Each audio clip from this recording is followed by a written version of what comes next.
நண்பர்களே, இன்னைக்கு உங்கள சந்திக்கிறது எனக்கு ரொம்ப சந்தோஷம். இந்த தளத்துக்கு நீங்க வந்ததுக்கு நன்றி. உங்களுக்காக ஆண்டவர் நெறைய விஷயங்கள வச்சிருக்கிறாருன்றத உங்ககிட்ட பகிர்ந்துக்க நான் விரும்புறேன். இன்னைக்கு உங்க கூட நான் பேச வேண்டிய விஷயத்துக்குள்ள போறதுக்கு முன்னாடி, சில விஷயங்கள சொல்லிக்க விரும்புறேன். நீங்க ஜான் கிஃப்டா அப்படின்ற என்னோட Instagram, Facebook, YouTube மூலமா என்ன ஃபாலோ பண்ணி என்னோட பதிவுகள நீங்க பெறலாம். தினமும் என்னோட பாட்காஸ்ட் நீங்க கேட்கலாம். ஆண்டவரோட கிருபையில அதெல்லாம் நல்ல கிரியை செய்து வர்றத நான் பார்க்கிறேன். நீங்களும் அத தினமும் கேளுங்க. நிச்சயமா அது உங்களுக்கு ஒரு பெரிய ஆசீர்வாதமா இருக்கும்னு என்னால சொல்ல முடியும். ஜான் கிஃப்டா அப்படின்ற என்னோட யூடியூப் சேனலை தினமும் பார்க்க மறக்காதீங்க. Fuel for the soul with John கிஃப்டா அப்படின்ற இங்கிலீஷ் பாட்காஸ்டையும் நீங்க தினமும் கேட்கலாம். www.johngifta.com அப்படின்ற என்னோட வெப்சைட்லையும் இது எல்லாமே இருக்கும்.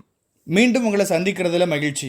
நீங்க உங்க வாழ்க்கையை பார்த்துட்டு, ஜான், நான் சிக்கிக்கிட்ட மாதிரி இருக்கு, என்னால் தொடர்ந்து நகர முடியல, அடுத்து என்ன செய்யறதுன்னு எனக்கு தெரியல, நான் என்ன செஞ்சாலும் அந்த வேலைக்காக மாட்டேங்குது, ஒரே இடத்துல பல நாட்களா, வாரங்களா, மாதங்களா, வருஷங்களா தேங்கி நிற்கிற மாதிரி இருக்கு, என் வாழ்க்கையோட சில பகுதிகளில் என்னால் முன்னேற்றத்தை பார்க்க முடியல, நான் ஜெபிக்கிறேன், விசுவாசத்தில் அடியெடுத்து வைக்கிறேன், தெய்வீக ஞானத்துக்காக, ஆலோசனைக்காக ஆண்டவரை நோக்கி பார்க்குறேன், சரியான விஷயங்களை செய்யணும்னு கவனமாக அடியெடுத்து வைக்கிறேன், ஆனால் என்ன செஞ்சாலும் ஒன்றும் நடக்க மாட்டேங்குது, என் வாழ்க்கை இப்படி தான் இருக்க போகுதா, என்னோட பொருளாதாரத்தில் எப்பவும் இதே பிரச்சனையை தான் நான் எதிர்கொண்டுட்டு இருக்கிறேன், மோசமான நிலைமையில தான் எப்பவும் இருக்கிறேன், என்னோட வாழ்க்கையில் திருமண விஷயங்கள் நடக்கலை, என்னோட குடும்ப உறுப்பினர் இன்னும் ரட்சிக்கப்படலை, அவர் ரட்சிக்கப்படுவார்னு இதுக்கு மேலே எனக்கு நம்பிக்கை இல்லை, இப்படிலாம் நீங்கள் சொல்கிறீங்களா?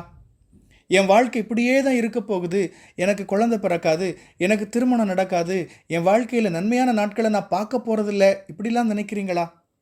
ஒருவேளை நீண்ட காலமாக நீங்கள் இதுக்காக நம்பிக்கையோடு எதிர்பார்த்துட்டே இருக்கலாம். நிறைய தேவ செய்திகளை கேட்டு ஊக்கப்பட்டு ஆண்டவரோட வார்த்தைகளை, வாக்குத்தத்தங்களை பிடிச்சிட்டு காத்திருந்தீங்க. ஆனால் இப்போ நீங்கள், ஐயோ, ஒருவேளை அதெல்லாம் எனக்காக சொல்லப்பட்டது இல்லைன்னு நினைக்கிறேன், ஒருவேளை அந்த தேவ செய்தி என் வாழ்க்கையில் இந்த விஷயங்களுக்காக சொல்லப்பட்டது இல்லைன்னு நினைக்கிறேன், இப்படிலாம் யோசித்து குழம்பி போயிருக்கீங்களா? இன்றைக்கி நான் உங்களுக்கு சில விஷயங்களை நினைவுபடுத்த விரும்புகிறேன். வேதத்தில் எனக்கு பிடிச்ச ஒரு பகுதியில் இருந்து பேசலான்னு நினைக்கிறேன்.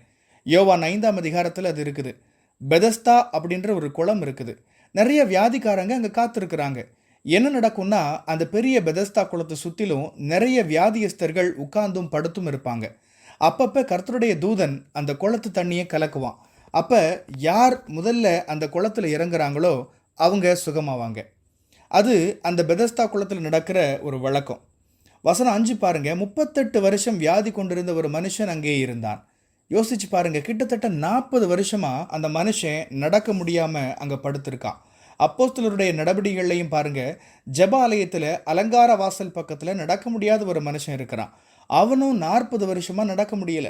நல்லா யோசிச்சு பாருங்க, இந்த மனுஷங்க ஒரே நிலையில சில நாட்கள்ல இல்லை, சில வருஷம் இல்லை, ஒரு தசாப்தம் இல்லை, 4 தசாப்தங்களா அங்கேயே இருக்கிறாங்க. அதுவே அவங்களோட வாழ்க்கையா இருந்துச்சு. எல்லாரும் வாழ்க்கையில முன்னேறிக்கிட்டே இருக்கிறாங்க, தொடர்ந்து போயிட்டே இருக்காங்க. ஆனால் எனக்கு அதெல்லாம் நடக்கலையே, ஒரே நிலையிலே இருக்கிறேன்னு அவங்க நினச்சிருப்பாங்க இல்லையா?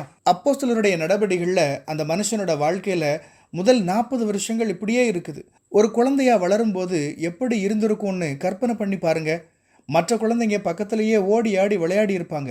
ஆனால் இந்த மனுஷனால் அது எதுவும் செய்ய முடியாது.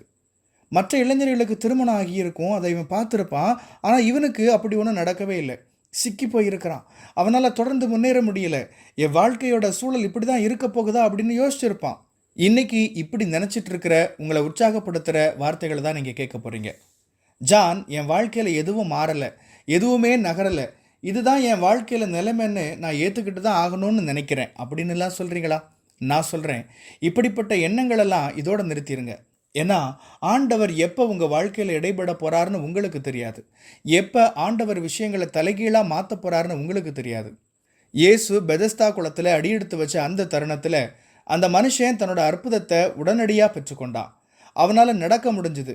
அப்போஸ்தலருடைய நடவடிக்கைகள் 3ஆம் அதிகாரத்தில் பார்த்தீங்கன்னா அந்த நிகழ்வில் அற்புதம் உடனே நடந்துச்சு. ஆண்டவர் பேதுருவையும் யோவானையும் பயன்படுத்தி அந்த மனுஷனை தொட்டார். உடனடியாக அவனுக்கு ஒரு அற்புதம் நடந்துச்சு. அவன் உற்சாகத்தில் எந்திக்கிறான், குதிக்கிறான், ஓடுறான், ஆண்டவரை துதிக்கிறான். எவ்வளோ காலம் ஆகியிருந்தாலும் சரி, அந்த ஒரு தெய்வீக தருணம் எதுன்னு உங்களுக்கு தெரியாது. உடனடியாக எல்லாமே தலைகீழாக மாறி போகும். உடனடியாக எல்லாமே மாறிடும்.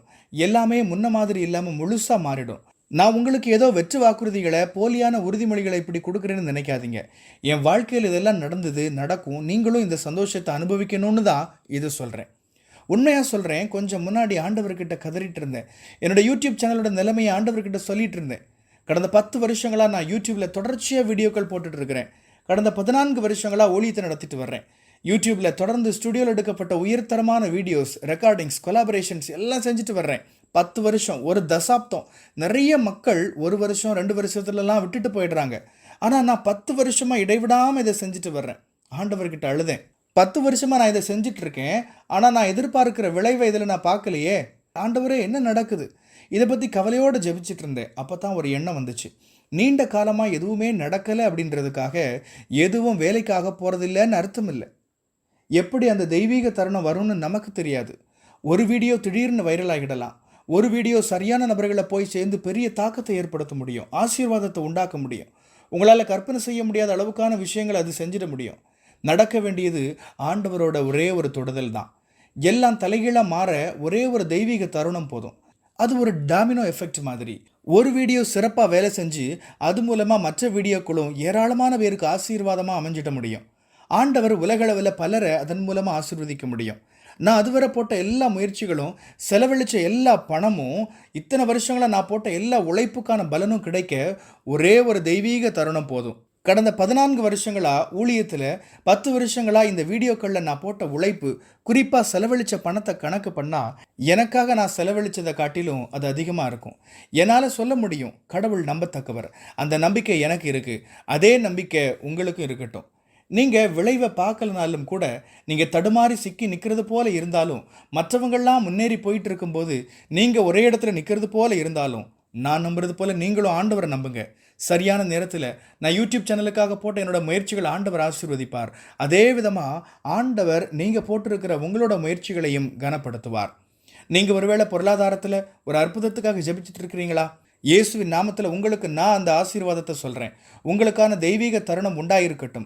உறவுகளில் ஒரு அற்புதத்துக்காக ஜெபிக்கிறீங்களா? திருமணமாகாத ஒரு தனிநபராக நீங்கள் எப்படி உணர்றீங்கன்னு எனக்கு நல்லாவே தெரியும். நீங்கள் முயற்சிகள் செய்கிறீங்க, ஜெபிக்கிறீங்க, விசுவாசிக்கிறீங்க, ஆனாலும் எதுவும் நடக்கலை. திருமண காரியங்கள் கைகூடி வரலை. ஆண்டவரே, என்ன நடக்குதுன்னு ஒன்றும் புரியலையே அப்படின்னு நீங்கள் நினைக்கலாம். எனக்கு அது நல்லாவே புரியுது. இப்படிப்பட்ட சூழலில் உங்களுக்கு வேண்டிய வலிமையை, உங்களுக்கு தேவையான விசுவாசத்தை ஆண்டவர் தருவார். சரியான நேரத்தில் சரியான விஷயங்கள் உங்கள் வாழ்க்கையில் நடக்கும். அந்த தெய்வீக தருணத்தில் எல்லாம் சரியாக நடக்கும். இயேசுவின் நாமத்தில் இந்த ஆசீர்வாதத்தை உங்கள் வாழ்க்கைக்கு நேராக சொல்கிறேன். நீங்கள் எதிர்பார்த்துட்டு இருக்கிற அற்புதங்கள், மாற்றங்கள் உங்கள் வாழ்க்கையின் ஒவ்வொரு பகுதியிலையும் நடக்கட்டும். ஆண்டவரின் நாம மகிமைக்காக அது நடக்கும். ஆமென். கர்த்தர் உங்களை ஆசீர்வதிப்பாராக. பிரியமானவங்களே, இந்த செய்தி மூலமா நீங்க உற்சாகம் அடைஞ்சிருப்பீங்க, ஆசீர்வதிக்கப்பட்டிருப்பீங்கன்னு விசுவாசிக்கிறேன். திரும்பவும் ஞாபகப்படுத்துறேன், நீங்க ஜான் கிஃப்டா அப்படின்ற என்னோட இன்ஸ்டாகிராம், ஃபேஸ்புக், யூடியூப் மூலமா என்னை ஃபாலோ பண்ணி என்னோட பதிவுகளை பெறலாம். ஜான் கிஃப்டா அப்படின்ற என்னோட யூடியூப் சேனலை தினமும் பார்க்க மறக்காதீங்க.